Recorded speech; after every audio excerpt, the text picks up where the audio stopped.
one city where rice fields stretch as far as the eye can see, Arlene P. Tagupa begins her day. A mother, a wife, and a determined farmer, her journey is one of perseverance and transformation. Ako si Arlene P. Tagupa, 53 anyos, usa ka benepisyaryo sa RCEF o lumulupyo sa Puro 4, Barangay Limon, Minyo ug adunay 3 ka anak.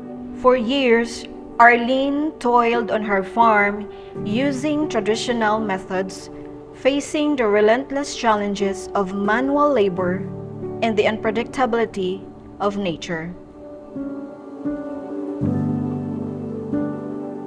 With no access to high-quality seeds, she depended on local suppliers, which limited her harvest to just 70 sacks per hectare. The lack of modern machinery and tools made her work even harder. Every step was a battle against time and resources. Costs were high, reaching up to 25,000 pesos per hectare.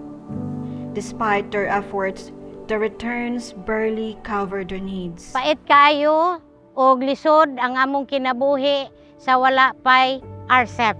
Mano-mano lang ang amuang paggamit sa basakan kay minus na wala pa kayo ang mga makinaryas. So limitado lang ang amurang na turtol o tresera. Ikaduha, walay klarong kakuhaan sa binhi sa among arang lugar makakuha rakmi og sa among seed producer sa among barangay og ang variety ra nga among mapili maura ng 160.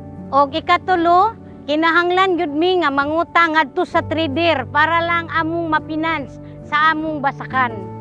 Lisod kayo upait ang among kahimtang kay tungod taas ang gastuhon ug ang amuhang kita o kauswagon is mausap maura walay pagtaas ang among abot, pagkataas lang ang among magasto. But Arlene's story was about to change. She enrolled in the RCEF Farmer Field School, determined to learn and grow. Here, she learned the science of modern farming, from pest management to agro-ecosystem analysis. She learned to use new tools and techniques to monitor her crops, apply insecticides precisely, and improve yield quality. Dako gyud kayo og kabag-uhan. Una, determinado ko dili na to nako permanente nga mabalik to ang kinaraan nga pagpamasak tungod kay gusto nako ma-provide ang kaugmaon sa akong mga anak. Ug karon naka-apil ko og training sa ATI, High Quality Seeds Production og Farm Mechanization nga naghatag sa amo og pagpakahibalo sa amo kung unsa ang pagpamasak sa modern farming. Ug karon medyo nagaana gyud ang among pagpamasak kay na may mga makinaryas. With the help of RCEF, Arlene's hard work began to bear fruit. Her fields, once struggling, now flourished with life. Her harvest increased from 70 to 100 sacks per hectare, using high-quality seeds like RC160 and RC480. She could now sell her rice at a higher price, securing her family's future with every grain harvested.